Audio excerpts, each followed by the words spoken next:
Mureybet's Gazelle. Have you ever wondered how ancient people lived? Mureybet, a magical place on the banks of the Euphrates River, holds many secrets.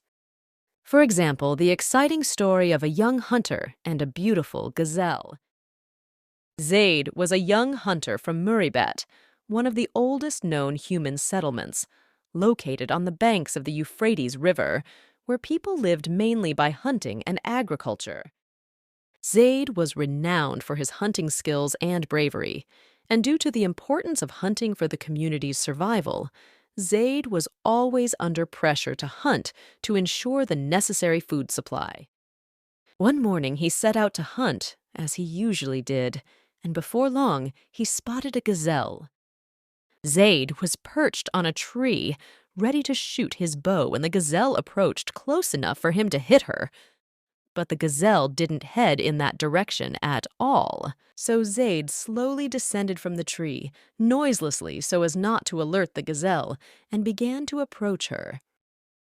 But no matter how stealthy he was, the gazelle still spotted him and bolted away. Undeterred, Zayd chased after her, attempting several times to strike her with his bow, but to no avail. Once he grazed her leg lightly, but the gazelle didn't even limp. Instead, she sprinted at a speed only Zayd could keep up with. The hunt grew more intense.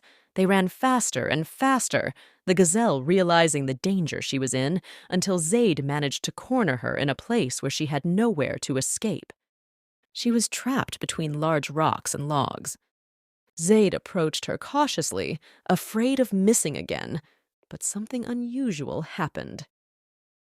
Instead of trembling with fear, the courageous gazelle looked directly into Zayd's eyes, and in that moment he seemed to understand the gazelle's entire life. He empathized with her, felt what the gazelle felt, and couldn't bring himself to shoot. They stood there for a long time, staring into each other's eyes, until Zayd lowered his hand and placed the bow on the ground. It was an unforgettable moment for both of them. They became friends, and from then on, whenever Zayd went into the forest, the gazelle always came happily to greet him. All was well until a major problem arose. Due to this strong connection with the gazelle, Zayd couldn't bring himself to kill animals anymore. Not just this gazelle, but any other animal. Even if someone else hunted, he couldn't bring himself to eat the meat of animals. Instead of hunting now, he went foraging for lentils and other edible plants every day. However, the people of Mureybet didn't accept this, that their most skilled hunter no longer hunted and had nothing to share with them. They called him out in front of everyone to rebuke him and warned that if he didn't return to his usual activities, he would be expelled from Mureybet. He, being attached to the people of the community, felt like a traitor if he returned to hunting. He struggled a lot, not knowing what to do, how to live alone in the wilderness. As the days passed, the situation worsened, and the people grew increasingly impatient, on the verge of expelling or even killing Zayd. As if that wasn't enough trouble, another problem befell poor Zayd. In Mureybet, where they once lived in a climate vastly different from today's, and usually had enough water and rainfall since Zayd stopped hunting, it barely rained. Of course, Zayd was not to blame at all, but as the people were already upset with him, and generally many people prefer to blame someone else for their misfortunes rather than themselves, Zayd became the perfect scapegoat. Now they blamed him not only for having less prey, but also for the drought. And when the springs in Mureybet and its vicinity began to dry up, the people lost their patience. Despite being near the Euphrates River, they no longer tolerated Zayd. They secretly decided to kill him the next day, but he was lucky to have a friend who informed him of their plans that night, so he left by morning. Unsure of where to go, he simply walked, letting his feet lead the way. Accustomed to the path to the gazelles, he ended up there once again. He met his favorite gazelle and found solace. That evening, Tired from his journey and burdened with bitterness, he fell asleep quickly under a tree. What do you think happened that night? Zayd had a dream. The beautiful and friendly Gazelle led him in the dream to a large stone. There she struck the stone 3 times with her hoof, and immediately clear, clean, and tasty water gushed forth. As soon as Zayd tasted the water, he woke up. He felt a great calmness, somehow reassured that his salvation had come, though he still didn't know exactly how. After eating some plants he found nearby, he went for a walk. He walked without purpose until he stumbled upon a large stone that looked exactly like the one in his dream. And guess what was there? Clean, cold water flowed, just like in his dream. Zayd drank from it. It was sweet and the best he had ever tasted. He drank until he was full, then ran home to share the good news with the people of Mureybet.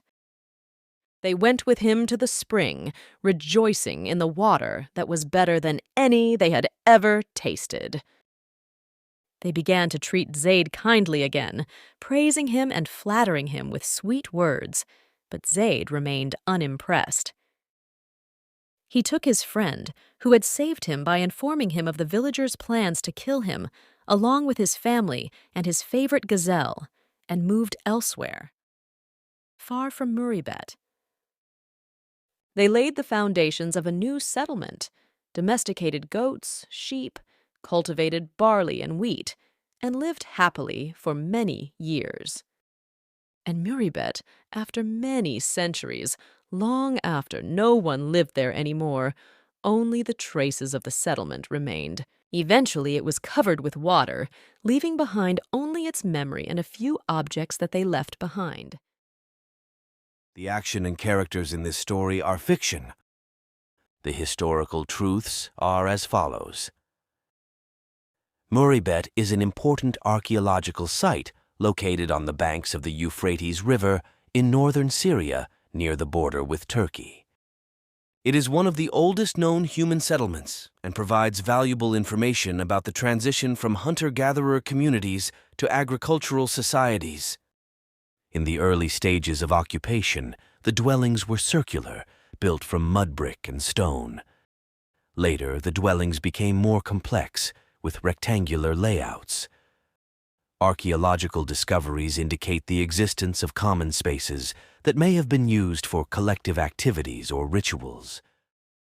In the early stages, the inhabitants practiced hunting and gathering wild resources, while in later phases there is evidence of plant and animal domestication, reflecting the transition to agriculture. The excavation at Mureybet has produced a wealth of artifacts. Stone tools discovered at Mureybet include blades, scrapers, and axes used for various domestic and agricultural activities. Additionally, pierced shells and small stone and shell discs, along with a few bone tools, limestone vessels, stone querns, beads, pendants, including one made from ivory, and several anthropomorphic figurines made from limestone and baked earth, the majority of which were identified as women, were found.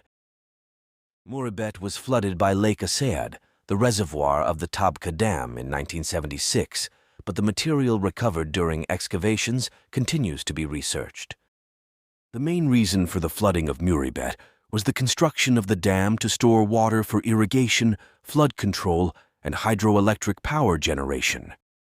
The construction project required the inundation of large areas of land, including ancient settlements like Mureybet.